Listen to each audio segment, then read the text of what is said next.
Back with another episode of Rookie Numbers. Tonight I'm jumping back into my backup quarterback rankings. So, as you all know, a few days ago we did the AFC backup quarterbacks. Now we're jumping into the NFC backup quarterbacks. But this time, in order to save us a little bit of time and so I can give a little bit more in-depth analysis for each quarterback, we're just going to go division by division. So this episode is going to be all NFC North backup quarterbacks. So as we jump into things here, just like last time, I'm going to rank fourth to first, worst to best for each backup quarterback at the NFC North. And this is a fun one because there's a lot of drama going on for pretty much each team in the NFC North as far as the number 1-2 quarterback spot goes. So let's go ahead and jump right into it with my fourth best quarterback in the NFC North, which is the Green Bay Packers' Sean Clifford. Now, it's funny that he's ranked in that spot because just received word within the last couple of hours that the Green Bay Packers have traded a 7th-round pick over to the Tennessee Titans to bring in Malik Willis, who was a 3rd-round pick for the Tennessee Titans not too long ago. So he could very easily be the new number 2. Green Bay certainly was not impressed with Sean Clifford's performance throughout the preseason. Bringing in Malik Willis tells me that he will likely be the second string come week 1, but I already did my research on Sean Clifford, so we're gonna assume not a whole lot changes and that he actually gets the number 2 spot as we learn a little bit more about Clifford. As we all know, in college, he was the Penn State Nittany Lions starting quarterback from 2019 to 2022. He was drafted by Green Bay just last season. He was a 5th rounder. He was taken 149th overall. And we really only have a lot of preseason tape on Sean Clifford. Really the only regular season action he's got was week 1 of last year. He came in for Jordan Love in the closing minutes of a 38-20 blowout against Chicago. He didn't attempt any passes, rushed the ball for no yards at all. He didn't see the field again until December 31st. He didn't make his first pass attempt until that game, and that was a 37-yarder to Bo Milton during a 33-10 win over the Minnesota Vikings. So not a lot to go off of for Sean Clifford. He hasn't gotten a lot of opportunities. From the few opportunities that he's gotten in the preseason, playing against second stringers and guys that don't have the same talent level as starters, he really didn't play that well, which is why Green Bay earlier this week was looking in to bring Jaron Hall from the Minnesota Vikings, but due to the new NFL third-string quarterback rule, and I'll have to go more in depth about that in my next video, they decided to trade for Malik Willis instead. That is why Sean Clifford is getting the 4th spot on this list. Malik Willis could be the second string come week 1, so we will read more into that as the season goes along here. Number 3 on the list is going to be Nate Sudfeld, backup quarterback for the Detroit Lions. He was drafted by the Washington Redskins back in 2016, so he does have almost a full decade of NFL experience under his belt. Has actually never started a regular season game yet, though. Great size, 6'6", 230 pounds. That's the size you're looking for an NFL quarterback. Doesn't have a whole lot of flash, if you will, like the 3rd string Hendon Hooker does, and we'll talk a little bit more about him. But like I said, the size and strength is there. The type of stature you're looking for a starting quarterback. He played college ball for the Indiana Hoosiers. He got experience as a true freshman. He came in to relieve Cameron Coffin after he was injured during, I believe it would have been the 2012 season, which would have been Nate Sudfeld's rookie year at Indiana. So this is another one. There could be a little bit of controversy here. Sounds like Dan Campbell really liked what he saw out of Hendon Hooker as well. They have 2 backups that have very different traits. After the conclusion of the preseason, Lions are not yet ready to officially declare who their backup's going to be, but I'm still betting on, just because of Sudfeld's experience, that it's going to be him. Both Nate Sudfeld and Hendon Hooker both got the chance to play significant reps in the preseason. Hooker showed off more dynamic ability with his legs, but Sudfeld does have the trust of the staff because he's got much more experience in that system. He was actually signed by the Lions back in 2022 to be Jared Goff's backup. But last season, in a preseason game against the Carolina Panthers, he suffered an ACL tear, so he didn't get the full route as the backup these last couple of seasons like he was supposed to. In a direct quote from Detroit Lions head coach Dan Campbell, he says, "They've both shown something a little bit different. I mean, let's start with Hooker. You want to know, plain and simple, it's hard for me to just jump right in and say, man, you feel great at number 2. I think of him as he's growing. That's where my mind goes first. Is he growing? ? Is he developing ? Yes, he is. He got better. All right, because he got reps, and that's good. SUDFELD, for the most part, has done what we've asked him to do. There's a couple of decisions here and there that were not great, but we know what he is. He's been around the system, now going on 3 years. So that goes back to what I said about the experience. He's been in the league 8 years. Hendon Hooker shows flashes in the preseason, but he hasn't played against as good as competition as SUDFELD has in the preseason. So look for Nate SUDFELD to be the backup come week 1. Coming in as the second best backup quarterback in the NFC North, we go up to Minnesota, the Minnesota Vikings.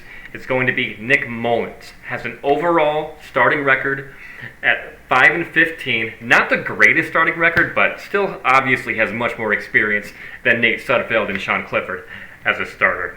Played college ball at Southern Miss. He was an undrafted free agent back in 2017. His career at Southern Miss really speaks for itself. He surpassed Brett Favre's single-season records for passing yardage with 4,476 and touchdown passes with 38. His rookie season with the 49ers, he entered training camp as the 4th-string quarterback. The starter at the time would have been Jimmy Garoppolo. Behind him was Brian Hoyer. Then it was Matt Barkley and fellow rookie C.J. Beathard. So technically, he was actually the 5th string.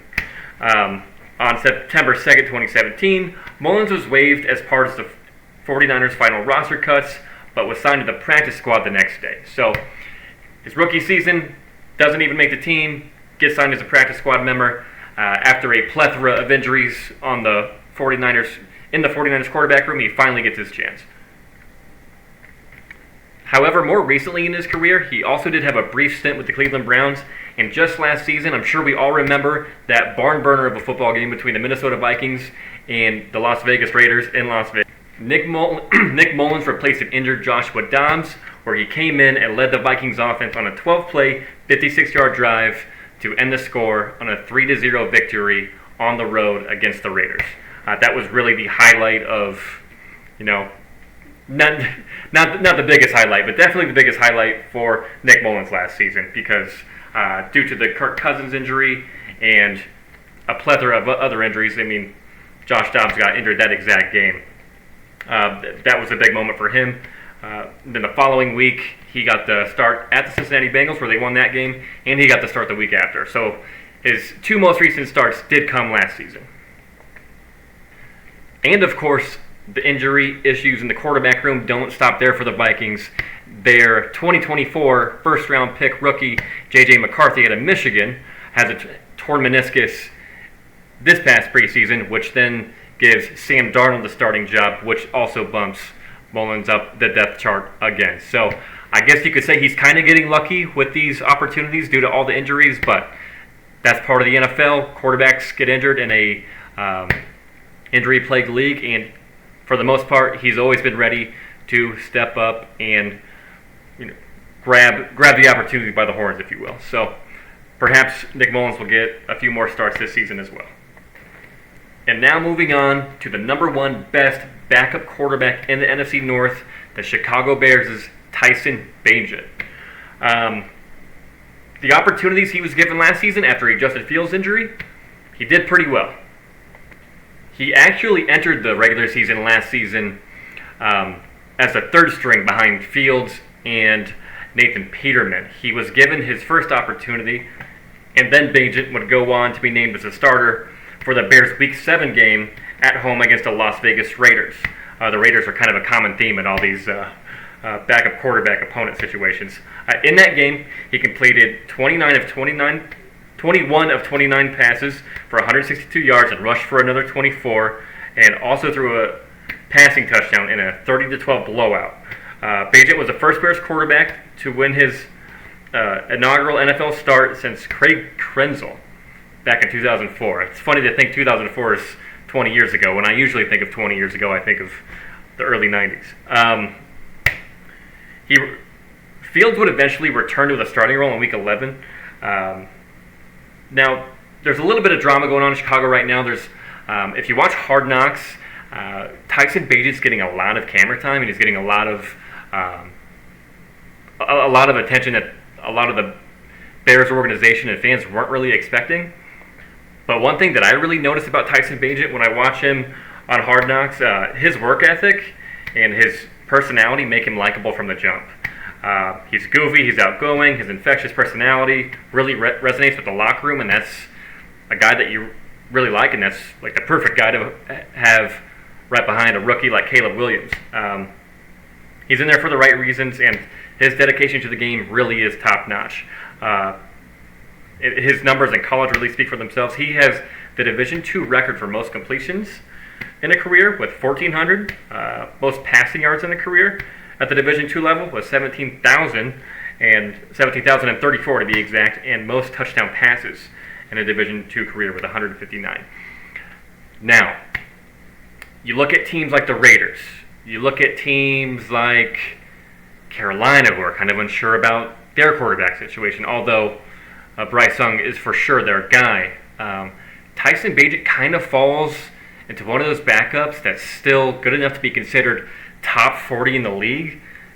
Does a team like Las Vegas or a team that's kind of struggling at the quarterback position, or teams that will be struggling at the quarterback position due to injury, and as we get closer to the trade deadline in the regular season, is that a guy that they're going to try to trade for? And would it be wise for the Bears to trade a backup like Tyson Bagent, if the opportunity presents itself? I'm going to say no. If other teams are already thinking that Tyson Bagent is worth a fourth-rounder, you definitely hold on to him. And like I spoke about earlier, in a injury-plagued league, solid backups are really what we want to hold on to. I can't name them all on the top of my head right now, but last season there was about 7 or 8 teams that were a disaster at quarterback because they just did not have a solid backup.